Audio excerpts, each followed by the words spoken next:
Ao mesmo tempo que um ritmo acelerado do trabalho toma conta da rotina de tantos brasileiros, o desgaste emocional vai se refletindo de maneira silenciosa, mas visível. Estudos recentes mostram que cerca de 30% das pessoas economicamente ativas no Brasil sofrem com a síndrome de burnout, colocando o país na segunda posição mundial no ranking da prevalência deste quadro que é complicado, né? Segundo a Associação Nacional de Medicina do Trabalho. Se o corpo fala, o rosto muitas vezes é o primeiro a manifestar esse esgotamento. Olheiras persistentes, expressão tensional, musculatura rígida, está se identificando com esses sinais?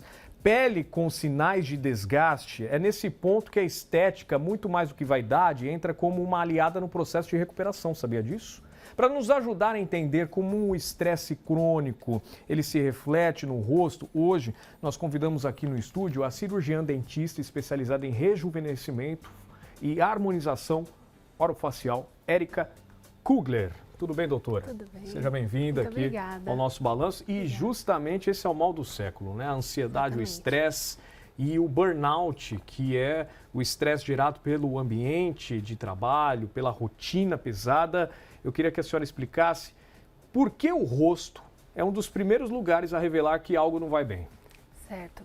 O burnout é uma condição psicológica, né, onde a pessoa é submetida a um estresse crônico, então muita pressão no trabalho, muitas questões onde o paciente fica por um tempo muito prolongado sendo exposto a essas questões negativas. Isso ocasiona no organismo como um todo reflexos não só como na saúde, mas também no rosto. O rosto é um dos primeiros lugares a aparecerem. Por quê? Porque o rosto, além de estar mais aparente, né, a gente está à mostra o tempo inteiro, o rosto tem uma pele muito mais sensível, o rosto tem musculaturas muito diversificadas. Então, esse é o principal motivo que o rosto geralmente é onde a gente percebe primeiro as primeiras sinais ali do burnout. Nós estamos mostrando imagens meramente ilustrativas sobre esse quadro. Então eu queria que a senhora explicasse quais os sinais visíveis no rosto que você mais observa em pacientes que estão passando por esse estresse intenso ou um quadro de burnout. Certo. Os sinais clássicos são as olheiras, então aquele olhar profundo, geralmente arroxeado, escurecido. Expressão fechada, então aquelas rugas ao redor dos olhos bem marcadas, aquela ruga ali que a gente chama ruga do bravo, rugas ao redor dos olhos. Além disso, a parte muscular fica muito contraída pelo paciente estar sempre ali exposto a uma tensão constante. Então é muito comum a gente ver o paciente até com o rosto mais alargado, não só pelo cortisol, né, o cortisol em excesso que acaba deixando o paciente com o rosto mais inchado, mas também pela musculatura da mastigação. De tanto o paciente ficar com o rosto contraído, com os dentes apertando o tempo inteiro, o masseter, que é responsável pela mastigação, fica mais largo, ele fica maior, hipertrofiado. E aí a gente tem um rosto mais largo por conta desse estresse constante, desse apertamento constante. A parte muscular também faz com que o paciente tenha o semblante sempre fechado. Então aquela boquinha com o canto da boca mais caído, o queixo sempre contraído. E por conta disso o paciente tem até enxaqueca, dor no pescoço, tem torcicolo, tudo isso por conta dessa movimentação excessiva muscular. E a pessoa, com o passar do tempo, ela vai tendo uma queda na autoestima, basicamente, porque o rosto ele já sofre transformações, as outras pessoas começam a perceber que ela talvez não esteja bem. Agora, a primeira indicação é tratar o quadro de burnout, né? Procurar uma ajuda especializada nisso, porque tem que tratar a raiz antes de começar a tratar as consequências, né? Com certeza. O paciente, quando chega no consultório, fala: doutor, eu tô com uma cara de cansada. Assim, pergunta: mas você tá cansada? Então, tem que descansar. Não adianta a gente camuflar o seu cansaço e você não se cuidar. Mas o cuidado, ele é conjunto, eu diria. Tanto procurar ajuda psicológica, ajuda médica, quanto se cuidar por fora, porque você se olhando no espelho, né, a autoestima, ela resgata, assim, esse senso de autocuidado.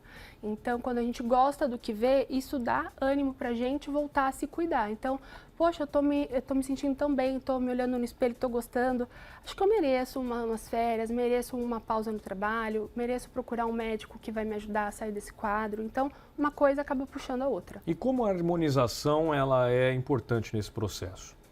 Principalmente nesses quadros, a harmonização ajuda não na parte de transformação, né, não de volumizar o rosto nem transformar, mas de resgatar a qualidade da pele, que acaba sofrendo bastante por conta do burnout. Então, tratamentos que devolvem o colágeno perdido, tratamentos que devolvem ali a nutrição celular, tratamentos que englobam a modulação muscular para tirar aquela contração excessiva do músculo que acaba causando não só aparência estética negativa, quanto questões funcionais como o bruxismo, dor ali, cefaleia tensional. Então, os tratamentos da harmonização, a gente acaba voltando mais para o resgate ali da qualidade e saúde da pele em geral. E você costuma dizer que o estresse é um atalho para o envelhecimento, né? Eu queria que a senhora explicasse a relação entre o estresse, o cortisol e os efeitos na pele e na musculatura. Exatamente. O cortisol é um hormônio que, quando a gente tem ele atuando em excesso no nosso organismo, ele acelera o processo de envelhecimento. Então, ele acelera o processo de degradação das nossas células, acelera o processo ali, retarda o processo de recuperação, de regeneração, ele causa mais rigidez muscular. Então, o estresse, ele acaba acentuando o cortisol no nosso organismo, e o cortisol em excesso acaba acentuando essas características que aceleram o envelhecimento. E também a gente precisa escolher bem os procedimentos, né, doutora? Sim. Quais são os mais indicados nesses casos? E também qual o cuidado para a gente não exagerar e perder a naturalidade também? Porque às vezes a pessoa fala, ó, quero um reboco geral aí no rosto, né? Não estou bem, não estou legal, não estou bacana e quero mudar completamente. Então, aí perde também a essência, né? Sim, com certeza. A gente não pode descontar nos procedimentos estéticos a nossa insatisfação, né, com a nossa vida, com o momento que a gente se encontra. Os procedimentos são para a gente melhorar a nossa aparência e deixar a gente sempre na nossa melhor versão. Os procedimentos que eu mais gosto de indicar são os procedimentos de bioestímulo de colágeno, os biorrevitalizadores como PDRN, Skin Booster, que devolvem a nutrição celular, e a toxina botulínica, que age na musculatura, relaxando a expressão, deixando um semblante mais relaxado, melhora essa questão do apertamento excessivo quando a gente está nesse quadro de estresse, melhora a cefaleia tensional, e leves preenchimentos que não modificam o rosto, mas principalmente para tirar a profundidade excessiva da região dos olhos. Então, para quem está se sentindo esgotado, qual dica que a senhora pode passar? Tem a ver também com a questão da idade, até a própria fase da vida que a pessoa talvez esteja enfrentando, já um envelhecimento natural. Tem como resgatar essa autoestima até para que ela se sinta melhor no ambiente de trabalho, ao conversar com as pessoas, principalmente quando os empregos têm um relacionamento direto com outras pessoas e ela sabe, percebe que não está bem e as pessoas estão notando isso? Sim, com certeza. O conselho é conseguir achar um equilíbrio, né? Dependendo do momento que a gente se encontra da vida, nem sempre a gente consegue se enquadrar no melhor cenário que a gente gostaria, mas sempre há um equilíbrio.